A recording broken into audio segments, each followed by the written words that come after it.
So this is the Stormtrak, probably in its most comfortable environment. That environment being the parking lot of a shopping center or a mall. As you can see, kind of a funny red color.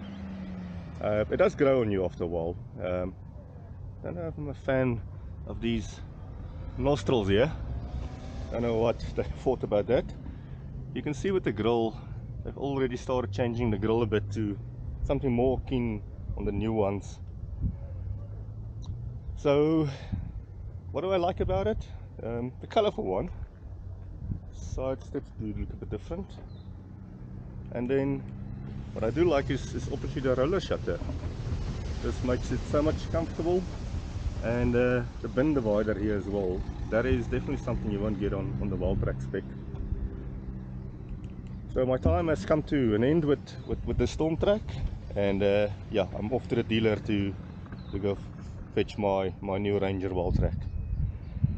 We'll update you soon in regards to the situation with my Bakkie and the story behind it. So time for the Stormtrak to go home. I'm about able to pick up my Bakkie in probably half an hour's time. That is an ongoing story, and my Bakkie actually went all the way back to Ford, the Ford factory in Silverton, and it's quite interesting. I've never heard of that happening before. Usually they push cars out, they don't take them back in after they've gone out the door. So the Stormtrak, what are my impressions, what are my thoughts? Yeah, it's not a bad vehicle. It's a Wildtrak with some lipstick on it. In this case, this Bakkie specific case, it's a bright red cherry lipstick. It's quite an interesting color. It takes a while getting used to it, but in the end, yeah, I quite enjoyed it.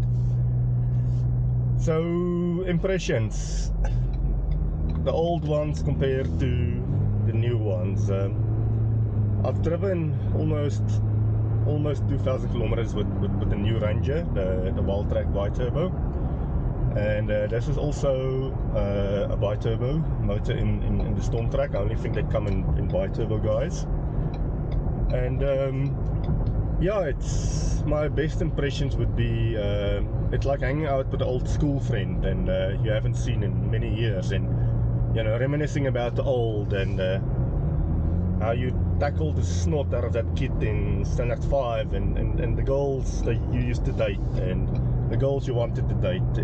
It's fun while it lasts, but after the reminiscing is faded off and you come back to reality, back to the current, this actually feels a bit of a step back, driving the older generation D6 platform. The brakes are worse, suspension is worse, and when I say worse, it's not bad.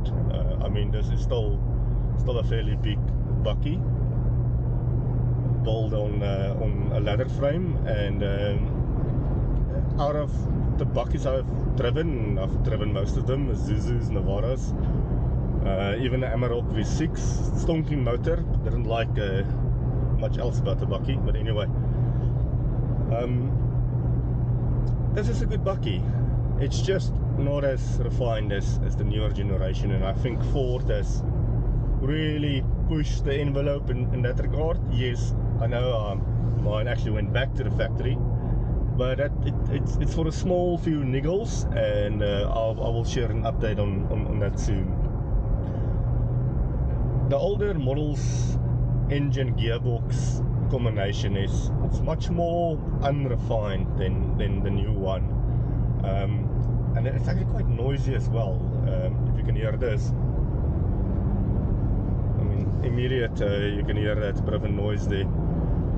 So I much prefer the newer ones combination, even though it's supposedly down in power. I don't notice it, and it's just such a better drive. Even though it's a big ass Bakkie. So yeah, no, so time to take the Stormtrak back to its home at the dealer. And yeah, hopefully this one, which has 6,183 kilometers on it, can make some other owner happy in the future.